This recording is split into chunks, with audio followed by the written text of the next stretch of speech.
4000 minute মানে কত? প্রায় 44টি পূর্ণাঙ্গ ফুটবল ম্যাচ, 44 ম্যাচের দৌড়, 44 ম্যাচের ধাক্কা, 44 ম্যাচের ঘাম, চাপ আর লড়াই। ইউরোপের অনেক তারকা ইতিমধ্যেই পেরিয়ে গেছেন সেই সীমা।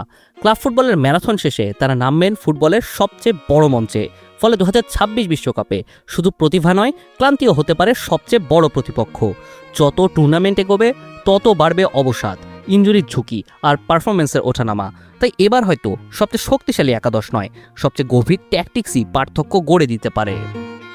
এর সঙ্গে আছে আরেক শত্রু, উত্তর আমেরিকার তীব্র গরম। এই আবহাওয়ায় টানা হাই প্রেসিং কিংবা অবিরাম দৌড়ের ফুটবল চালিয়ে যাওয়া সহজ হবে না। বিশ্ব ফুটবলে সাধারণত দুই ধরনের সফল মডেল দেখা যায়, একটা ফুটবল আইডিওলজি, অন্যটা টুর্নামেন্ট বল। আর সেখানেই অনেকের চোখ স্পেনের দিকে।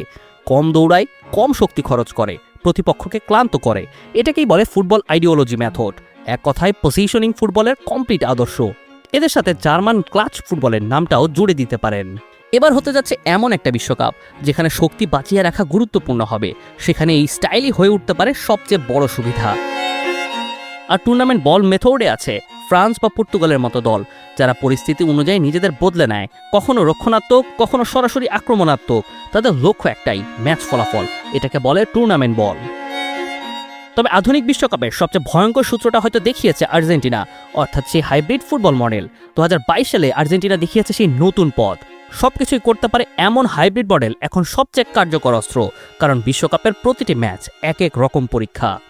ব্রাজিলও তাই আলোচনায় আছে, কার্লো আঞ্চেলোত্তির মতো অভিজ্ঞ কোচও। তবে বড় প্রশ্ন একটাই, চাপের মুহূর্তে গোল এনে দেওয়ার মতো সেই নির্ভরযোগ্য ফিনিশার কি তাদের আছে? টমাস টুখেলের নয়া দর্শন দিয়ে গল্প শেষ করা যাক। ভদ্রলোক নাকি ক্লাব বিশ্বকাপ দেখে এই বিশ্বকাপের ফুটবল দর্শনই বদলে নিয়েছেন।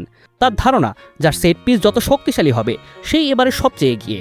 গরমে যখন ম্যাচের গতি কমে যাবে, ওপেন প্লেতে সুযোগ তৈরি করা কঠিন হবে, তখন একটি কর্নার, একটি ফ্রি কিক কিংবা একটি লং থ্রোই ম্যাচের ভাগ্য বদলে দিতে পারে। অভিযোজন ক্ষমতা, সহনশীলতা, বুদ্ধিমত্তা আর ট্যাকটিক্যাল দক্ষতাই বলে দেবে এবার শেষ হাসি কে হাসে। কি মনে হচ্ছে, উত্তর আমেরিকার তপ্ত পরিবেশে কোন দল এগিয়ে থাকবে? জানিয়ে দিন কমেন্টে। মুনিম শাহরিয়ার, ৭১।